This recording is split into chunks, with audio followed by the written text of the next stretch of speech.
Wiwit jaman semono nganti jaman saiki. Mbuh sapa dalange?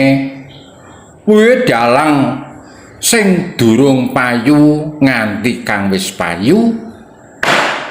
Wiwit dalang kang durung kondang nganti dalang kang wis kondang.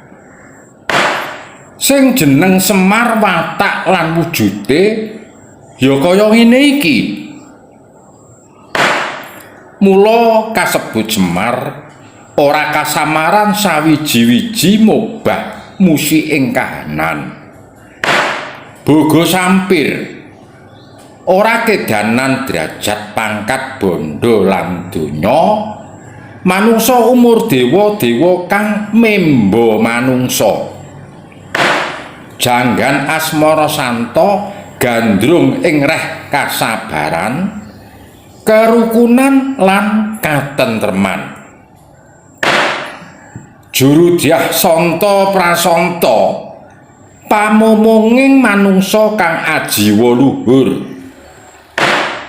Dene gerombolan manungsa kang wis kena pengaruh penghasute paham onta ilmune Durna Sengkuni ora kendhat, ora wis-wis nggone padha nyerang, ngolo-olo, ngelek-elek, poyok-poyok kanthi sewu dalan sewu cara.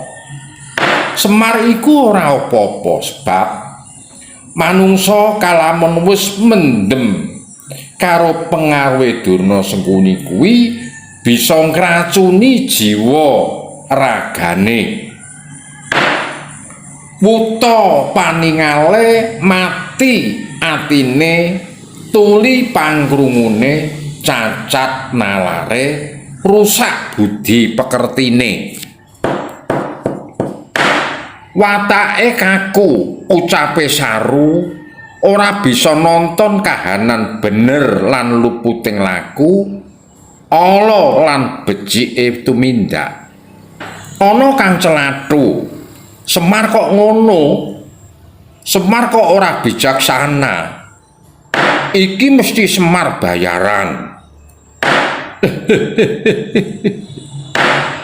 Apa kang dianggep bijaksana mau Semar kudu melu golongane Durna Sengkuni kang watake candala budinesta mahambeksya kaya patrape wong Kurawa.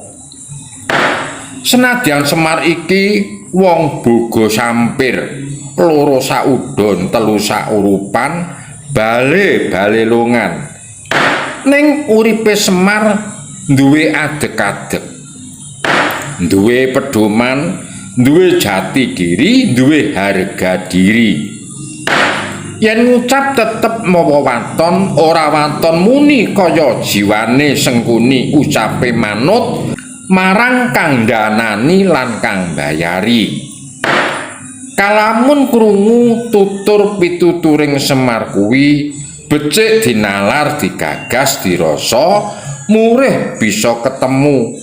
Ora waton celathu ning tundhone celathumu kuwi eru. Merga durung duwe ilmu.